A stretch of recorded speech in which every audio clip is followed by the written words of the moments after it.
Peace, family. This is actually we're at this Texaco here in Atlanta, Georgia, off of H.E. Holmes exit.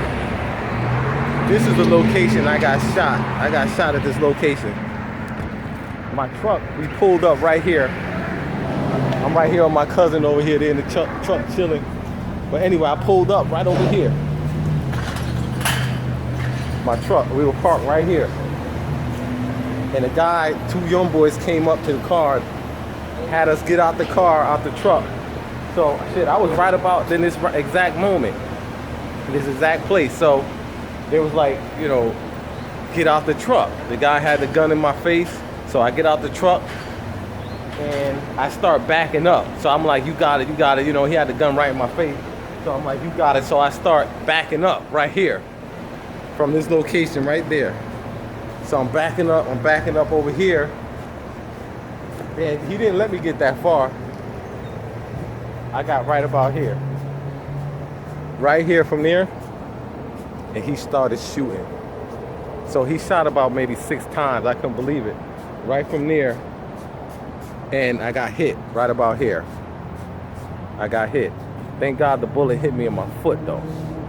So after they shot me, they jumped in the car. So by the time they jumped in the car, I was limping here and I was bleeding bad from my foot. And I see them pull off of my truck. They pulled off. They went around here. And then I can see on the other side over here, I can see them, you know, pull over the curb in my car. So in my truck, I seen them pull over because I was about here. By the time they got around the gas station, I was right about here, so I can see them pulling off of my truck. So I came here, right about here. I think they had the pumps over here. Oh, it's a pump right there. So I was here. So I was sitting here as I was bleeding. You know, some people came up. I was with some people, 2 people in the car with me. Everybody going crazy. You know, and a man, these 2 brothers pulled up in a pickup truck. And they brought me to Grady Memorial Hospital, you know, but this was the spot right here, this Texaco.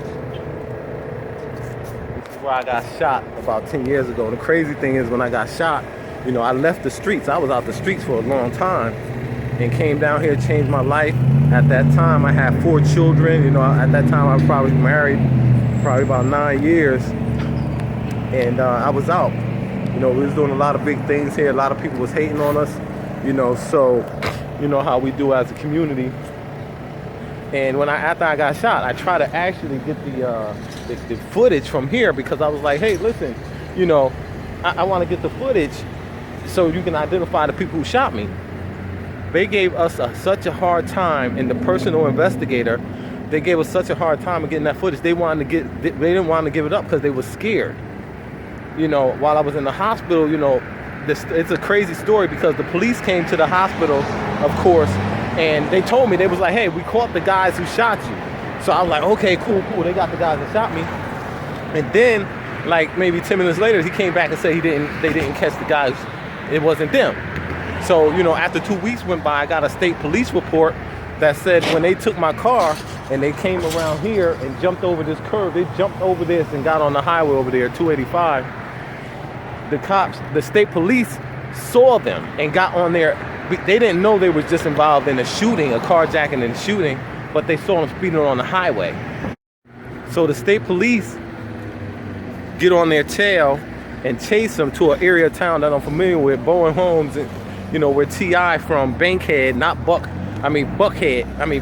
not Buckhead. But you don't want to hang around Bankhead, but they chased my car over to that area, and somehow they got a lead on the cops. After getting the lead on the cops, you know, the cop was able, the state police was able to see the truck and see them jump out, but they had some distance on them and jumped over a fence. Anyway, after the police was doing his investigation, he saw this boy and his mother walking down the street. So he questioned the guy and he was like, you know, where you been? And he can see that the guy had mud on his shoes and mud on his knees. You know, as they was looking, and when they initially jumped out the car, they saw they jumped in a muddy area.